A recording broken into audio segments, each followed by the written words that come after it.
Going to be pretty interesting this week. Kind of anxiously waiting if we're going to get a license to go to the Indian River. For more than a decade, Tony Beets has been the unshakable titan at the heart of Gold Rush, a man whose presence alone could command the Yukon. Fans came to know him as the Viking, a larger-than-life figure with the strength, the grit, and the iron will to bend 1,000-ton machines and frozen riverbeds to his command.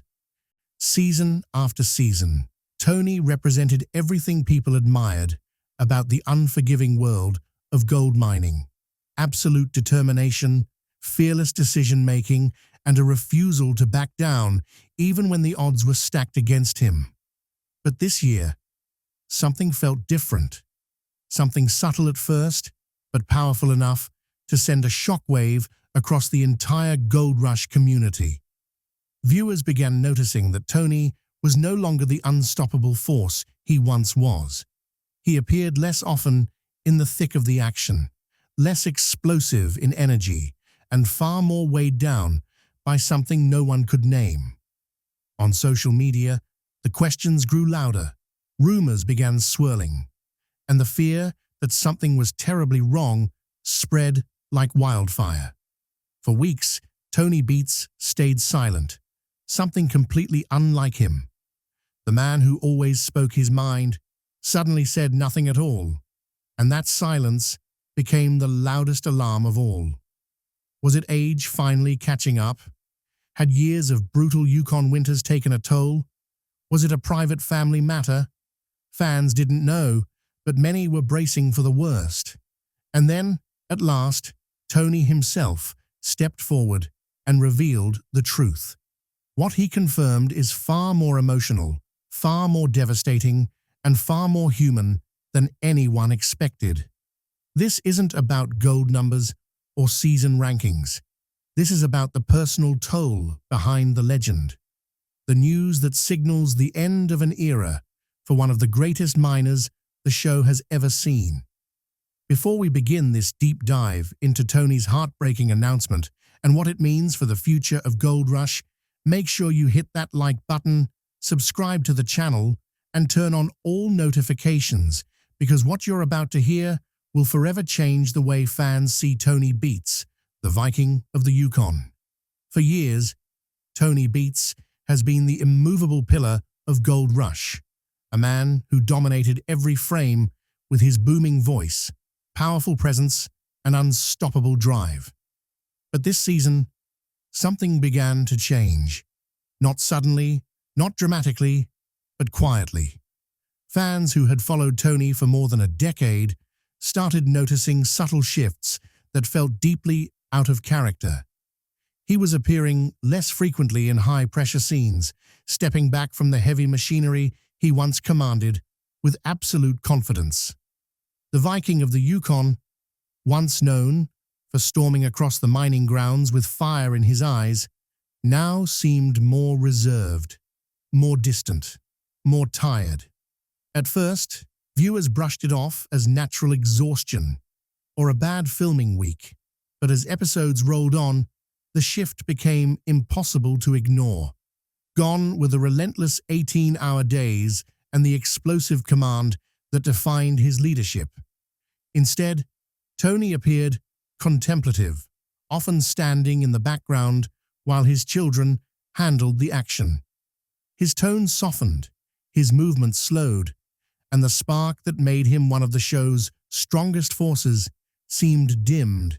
It wasn't just age, it wasn't just stress, it was something deeper, something fans could sense but couldn't explain. Social media buzzed with concern. Longtime viewers, the ones who analyzed every moment of the show, were the first to sound the alarm.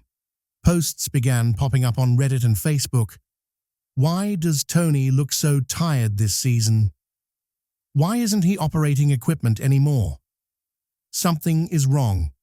I can feel it. These weren't casual observations.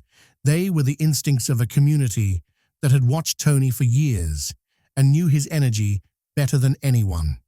And when Tony Beets, usually the first to speak his mind, remained completely silent about the changes. That silence sent a chill through the entire fan base. His absence from key scenes created an unsettling void.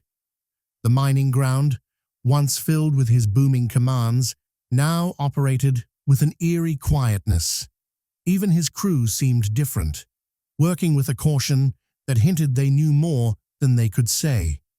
Slowly, viewers began to realize this wasn't just a different season. This was a warning sign. Something major, something personal, was unfolding behind the cameras.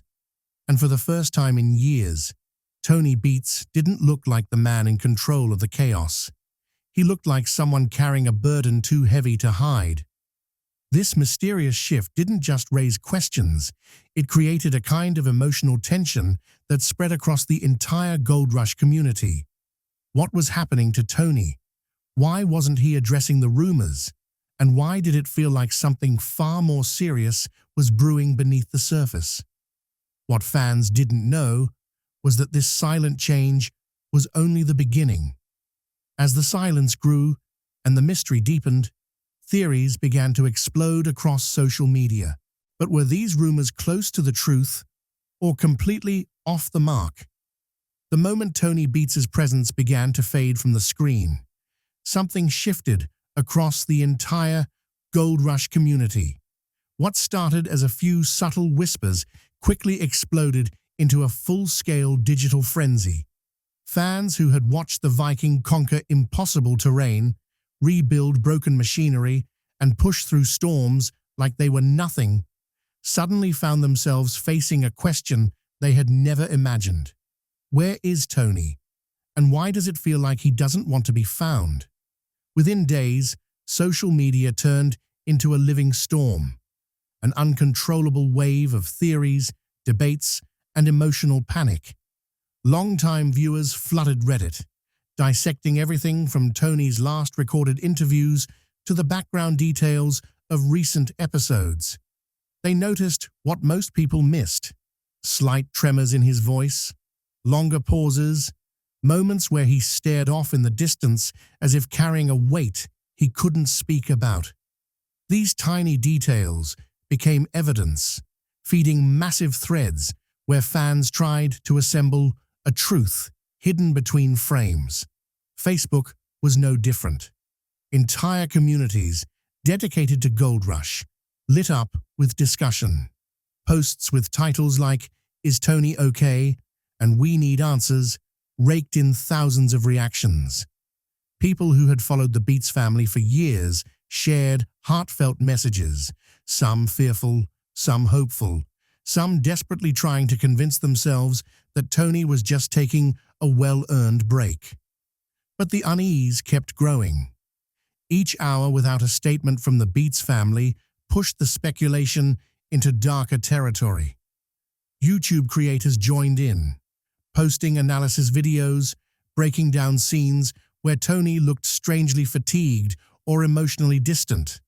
Clickbait thumbnails claiming Tony's final season began appearing everywhere.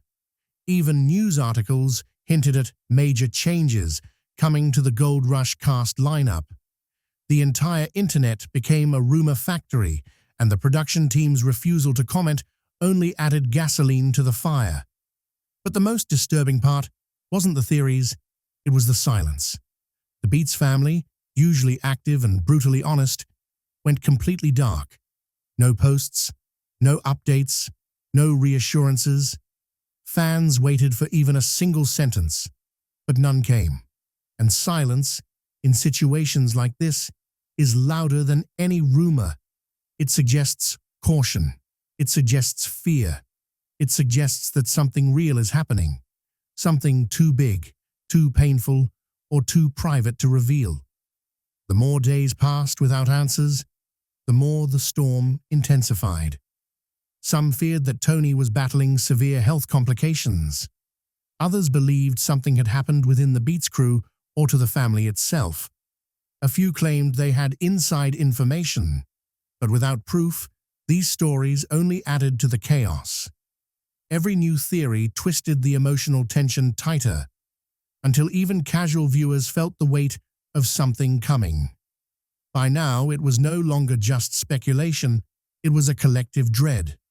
Fans weren't simply curious, they were worried, genuinely worried, because when a man like Tony Beets, unbreakable, unstoppable, the Viking of the Klondike, suddenly goes silent, it means the storm behind the scenes is far more real than anyone wants to believe. And that brings us to the next chapter in this unfolding mystery. For weeks, fans waited, refreshing feeds, browsing threads, scanning every corner of the internet for even a single sign of Tony Beets. The silence had grown so heavy it felt like a storm cloud hanging over the Gold Rush community. And then, without warning, it happened. A short video notification appeared. No dramatic intro, no flashy editing.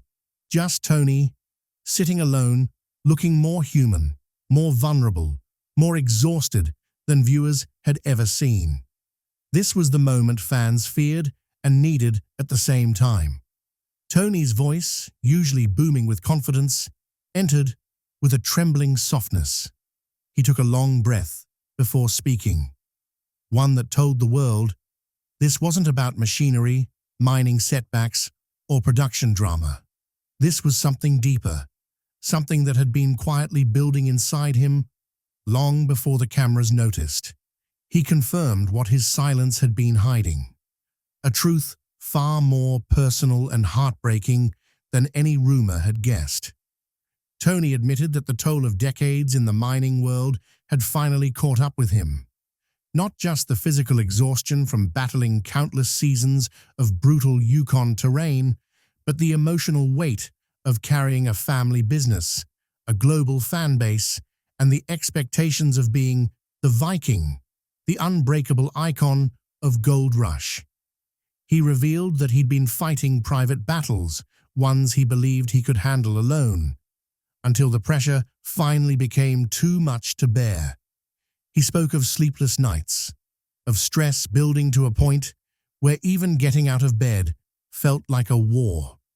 He described moments on set where he forced himself to smile, to lead, to inspire, while a part of him felt like it was quietly cracking under the pressure. And in a rare moment of vulnerability, Tony admitted something he had never said publicly. After so many years of pushing everyone, including himself, he had reached his breaking point. This wasn't about quitting. It wasn't about losing interest. It was about survival. It was about stepping back before the weight crushed him completely. Fans watched in stunned silence as Tony confessed that slowing down was not a choice. It was something life demanded, a reality he could no longer outrun. It was the hardest decision of his career, and perhaps the most defining moment of his life. For the first time, the man who had always been larger than life allowed the world to see the human beneath the legend. And with this emotional confession, the world finally understood why the silence had been so long, so heavy, and so painful. But Tony's revelation wasn't the end of the story. It was only the moment the world finally saw the truth. Because behind his emotional confession lay the part fans still didn't know. The deeper cause, the real reason Tony's life had been pushed to the edge. And that leads us to the next chapter. Long before the world knew him as the Viking, long before the monstrous dredges, the fiery temper, and the gravel-crushing dominance, Tony Beets was just a quiet boy on a small dairy farm in the Netherlands. His hands were calloused before most kids his age even learned to ride a bike. Every morning before school, he worked alongside his family, feeding cattle, hauling pails, repairing broken equipment with whatever tools they had. Those early years shaped him into something rare, a man who didn't fear hard work, a man who needed it. Life on that farm wasn't gentle. Money was tight. Winters were unforgiving. And Tony grew up fast, faster than any boy should. He learned that complaints didn't fix problems, grit did. He learned that survival wasn't guaranteed. It was earned. And somewhere in those long, cold mornings, Tony's iron personality was forged. Not through comfort, not through luck, but through necessity. But even as a teenager, Tony's ambitions stretched far beyond the edges of that farm. He wanted something bigger, something more dangerous, more demanding, more rewarding. The Netherlands felt too small, too quiet, too predictable. And so, armed with nothing more than a stubborn will and a firing heart, Tony left his home behind. He boarded a plane to Canada with little money, no reputation, and absolutely no guarantee of success. What he found in the Yukon was a world as unforgiving as it was full of promise. Rough terrain, brutal winters, men who worked until their bones stung and still kept going because gold was the only thing that justified the pain. Tony didn't just survive in this world. He thrived. He wasn't intimidated by the cold or the danger. In fact, he welcomed it. Every hardship reminded him of home, of the farm, of endurance. And little by little, he earned respect. First from co-workers, then from claim owners, and eventually from the entire mining community. Over the years, Tony built an empire, brick by brick, dredge by dredge, risk by risk. He became the miner everyone feared, admired, and envied. The man who could break a machine and rebuild it in the same day. The man who turned swamps into gold fields. The man who pushed teams harder than they ever thought possible, because he had spent his entire life pushing himself. But the world often forgets that strength doesn't come without cost. Decades of back-breaking work, emotional pressure, and constant responsibility slowly created cracks beneath the Viking armor. Every tough decision, every sleepless night, every season that demanded more than the last. They all piled up quietly. The seeds of the breaking point weren't planted in recent weeks. They were planted long ago in childhood struggles, early sacrifices, and a lifetime of refusing to slow down. And now, for the first time, those seeds had grown into something Tony could no longer ignore. Because even the strongest giants carry wounds the world never sees. Even legends have limits. Even Vikings fall. And just when fans thought they knew the full story behind Tony's breakdown, a new layer of truth was waiting to be uncovered. One that exposed not just the man he was, but the pressure he carried right up until the moment everything changed. When Tony Beets finally stepped back, whether temporarily or permanently, the entire mining world held its breath. For decades, the Beets operation was not just a business, it was a kingdom. A kingdom ruled with iron discipline, relentless ambition, and a fire that only Tony himself could ignite. But now, with the Viking forced to slow down, the future of that kingdom rested on the shoulders of the next generation. Monica, Kevin, and Mike. From the outside, viewers always knew the Beets kids were strong. They grew up in the dirt, surrounded by machinery, responsibility, and expectations that most people would crumble under. They weren't handed the empire. They earned their place in it.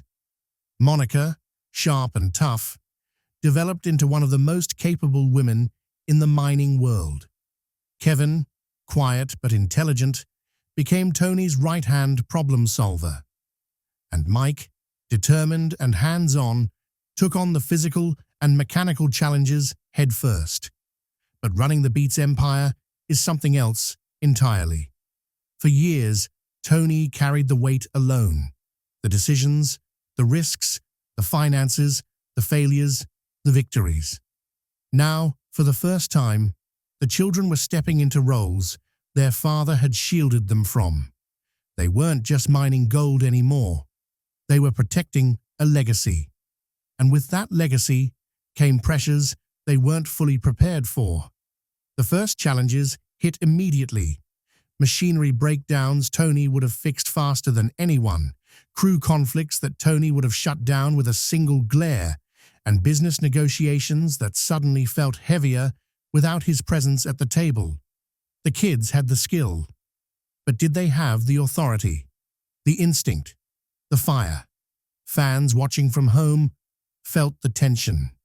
Episodes showed moments where Monica had to command crews twice her age, scenes where Kevin was forced to make financial calls normally reserved for Tony, situations where Mike had to troubleshoot crises that even seasoned miners struggled with. And behind every decision, every stressful moment, echoed a silent question. What would Tony do? But this wasn't just about maintaining production. This was about stepping out of their father's shadow while still honoring everything he built. The Beets name carries weight. Decades of sweat, sacrifice, and dominance. And now, the entire mining world was watching to see if the next generation could uphold it. The emotional burden was enormous. They weren't just working a mine, they were protecting a legacy that defined their entire lives.